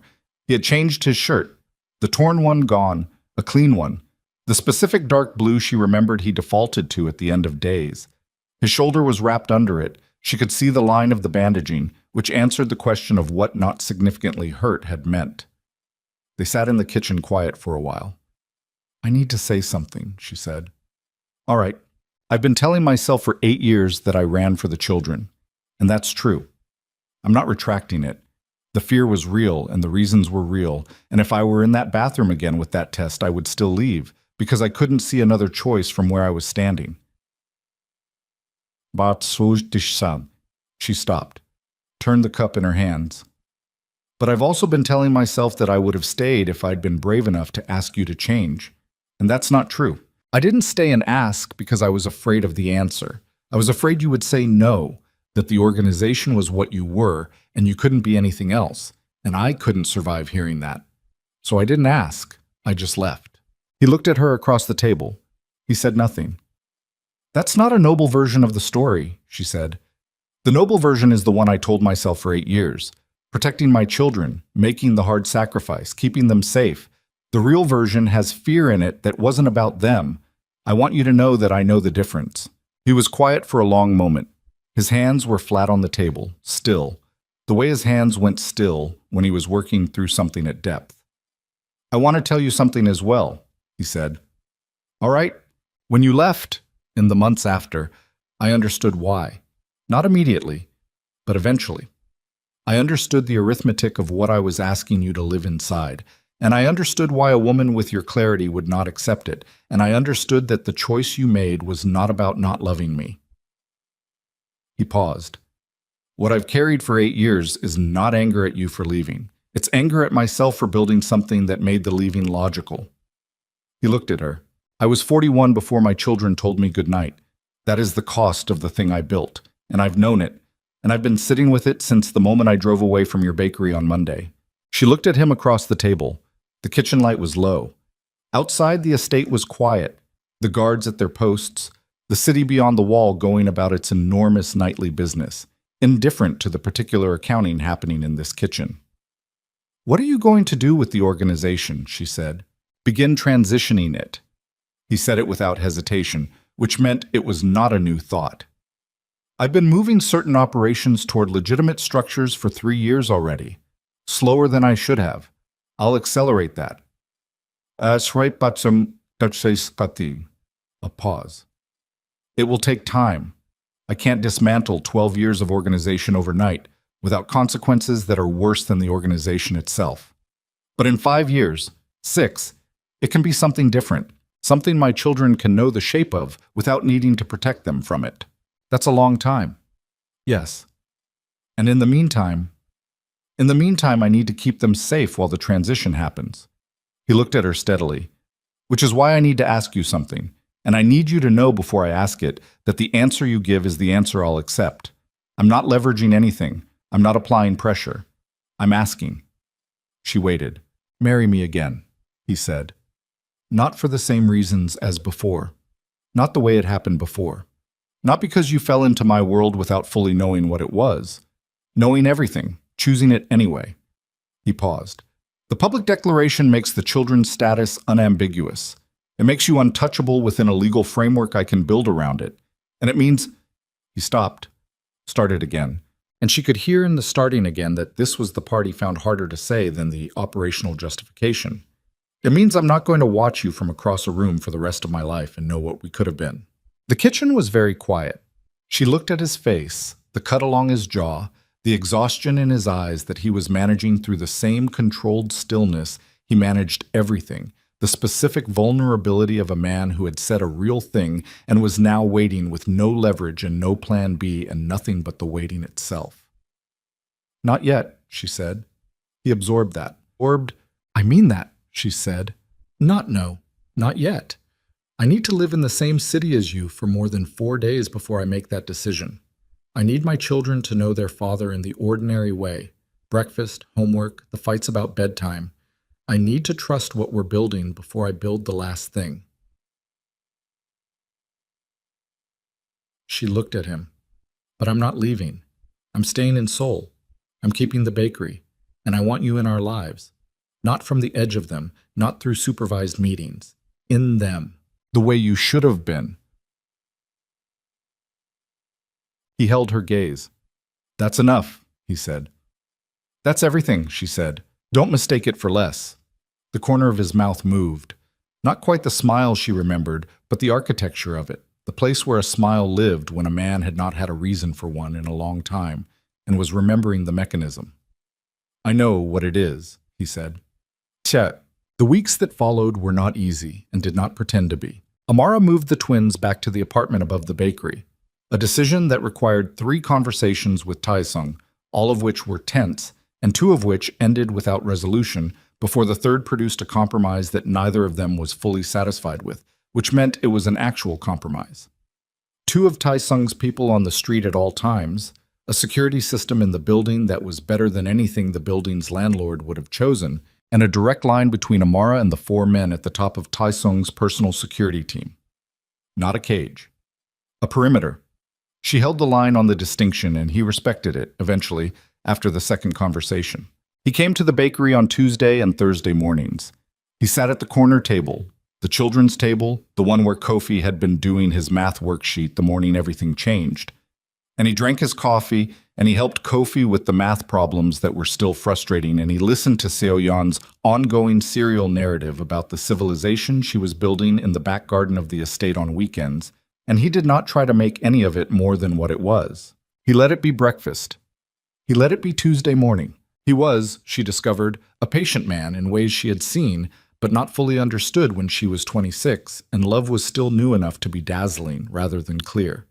The patience she had known then had been applied to strategy, to the management of large and complicated systems.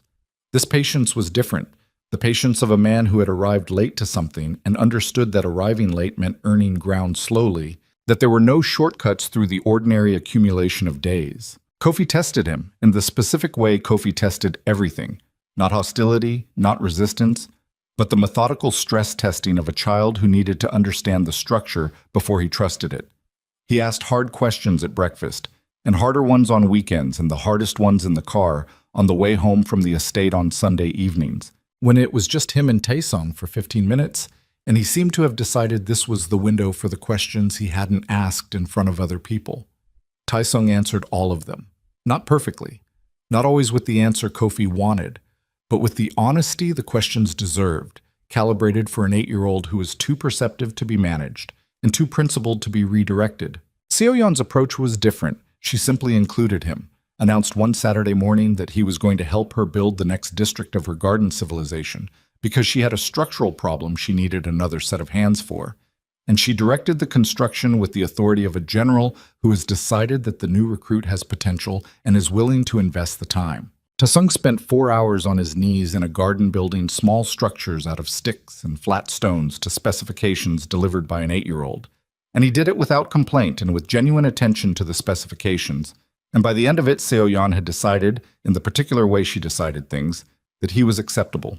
Mrs. Kang came to the bakery on a Wednesday in November and sat at the counter and ordered tea and a slice of the honey cake and did not announce herself as Taesung's mother to Sujin, who found out later and spent the rest of the day in a state of suppressed reverence that Amara found both touching and mildly exhausting. The old woman and Amara sat for an hour in the slow middle of the afternoon and talked about things that had nothing to do with Taesung, the bakery's supplier problems, a neighborhood renovation that was disrupting foot traffic, a book Mrs. Kang had just finished that she'd found both impressive and deeply annoying. At the end of the hour, she put on her coat and said, without preamble, "You were right to wait. The first time. I know that's not what I said then." She paused. "I was wrong." Amara looked at her. "You were protecting your son." "I was protecting the organization," Mrs. Kang said. "There's a difference. It took me a long time to be honest about that." She buttoned her coat. "He's better with them, the children. He's lighter. I hadn't realized how heavy he'd gotten until I watched him in that garden with Seo-yeon." She stopped. "Thank you for that. Even though you did it by leaving." She left before Amara could answer, which was probably deliberate, and Amara stood behind her counter and breathed and let that land where it needed to land. In December, Amara hired a second baker. The wholesale accounts had grown. A fourth restaurant, 2 corporate accounts that had come through a referral she hadn't solicited, a weekly order from a hotel in Mapo that had found her through the kind of low-level word of mouth that was the only marketing she'd ever done. The bakery was outgrowing what she and Sujin could manage alone, which was a problem she was glad to have and which required the practical solution of another person. She told Taesung about it on a Thursday morning, and he said, "Do you need capital?" And she said, "No." And he said, "All right," and drank his coffee, and that was it. No push, no offer repeated, just, "All right." She had been waiting for the moment when his instinct to control resources would arrive in her bakery, and she would have to push it back, and it hadn't arrived. She was still waiting, with diminishing certainty that it was coming. She was not naive. She understood that the organization still ran and would run for years yet, that the transition he was building was real but slow, that there were still men on her street at night and a system in her building that she had not chosen. She understood that the world he operated in had a weight and momentum that could not be redirected in a season. She did not pretend otherwise to herself or to him. But she also understood, standing in her bakery on a December morning with the second batch of chin-chin in the oven and the display case full, and Sujin training the new baker on the espresso machine and her children due at 3, that she had spent 8 years treating survival as the goal, keeping them safe, keeping them hidden, keeping the walls up and the perimeter clear. And survival was a worthy goal. She would not diminish it. It had required everything she had for 8 years, and she was not ashamed of it. But it was not the same thing as living, and she had confused them for a long time. The proposal came again on a Sunday in January, not at the kitchen table, not with the operational framing. He came to pick up the children for their weekend at the estate, and she was locking the bakery, and he waited while she finished. And then he said, on the sidewalk outside her bakery, in the January cold with Kofi already in the car, and Seo Yan examining something on the ground 6 feet away with the deep focus of a scientist, and Sol moving past them both indifferent. I'm still asking. She looked at him. Not pressure, he said. I told you I'd accept the answer you gave me. I'm accepting it. I'm also still asking. She looked at him for a long moment. His face in the January light, the scar along his jaw now faded to a thin, pale line. The eyes the same dark that caught light without giving anything back. The particular patience of a man who had learned to wait for things that mattered. She thought about the bathroom floor in the apartment next to his, the test in her hands, the decision she had made alone in 30 seconds, sitting on cold tile because she had been too afraid to ask. She was not afraid anymore. She had not been afraid for a while.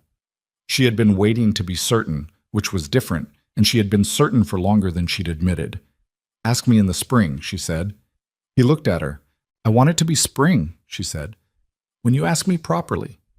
I want it to be warm. She held his gaze. And I'm going to say yes. I want you to know that. I'm not making you wait because I'm uncertain. I'm making you wait because I want the moment to be the right one. He was quiet for 3 seconds. Spring, he said. March, she said. Ask me in March. The corner of his mouth, the architecture of the smile. I'll need to find a moment where Seo Yan isn't conducting field work nearby. Good luck with that. Yama. Seo Yan from 6 feet away, not looking up from whatever she was examining. I can hear you. She can always hear me, Amara said. She gets that from you, Taesung said. You said that before. It's still true. Seo Yan stood up and came to Amara and held up the thing she'd been looking at. A small, flat stone, gray-green, the kind that could be a building material for a civilization being constructed in a garden on a hill north of the city. Can I keep it? She said. It's a rock, Amara said. You don't need my permission. I know, Seo Yan said. I just wanted to show you. She put the stone in her pocket and went to the car. Taesung looked at Amara. She looked at him. The January cold moved between them, and they stood on the sidewalk outside her bakery on a Sunday afternoon, and Seoul went about its life around them, and there was nothing dramatic left in the moment, no fear, no urgency, no weight of uncounted years pressing down. Just a woman and a man on a sidewalk, choosing each other in the ordinary daylight, in the way that mattered most because it was not compelled by anything except what was true. Go, she said. They have homework. Kofi brought his book. He always brings his book. Make him close it for dinner. He nodded. He turned toward the car. He stopped once, briefly, and looked back at her the way he had looked at her from the display case on Monday morning in October, with the specific attention of a man registering something he intends to keep.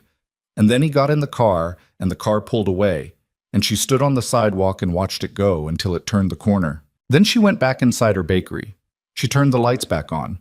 She checked the oven temperature for tomorrow's prep and made a note about the flour order and wiped down the counter, the same counter she had pressed her palms against in October when she'd needed something solid and cold to hold. The bakery smelled like cardamom and good bread and the particular warmth of a space that has been used well. The hand-lettered menu board. The photographs of Lagos and Accra and Seoul from the bridge. The small, imperfect real life she had built from nothing in a city that had not known her name and had learned it slowly, the way all real things were learned. Not all at once, not without resistance, but permanently. Outside, Seoul went on in its enormous ordinary life, carrying its 8 million people toward their evenings, indifferent to all of their particular salvations. Inside, Amara Okoye turned off the extra lights, put on her coat, and locked her bakery, and walked home through the January cold with her hands in her pockets and her head up to the apartment above the shop where her life had always been, and where it was going to continue, changed, fuller, more complicated than she had planned, and completely, unreservedly hers.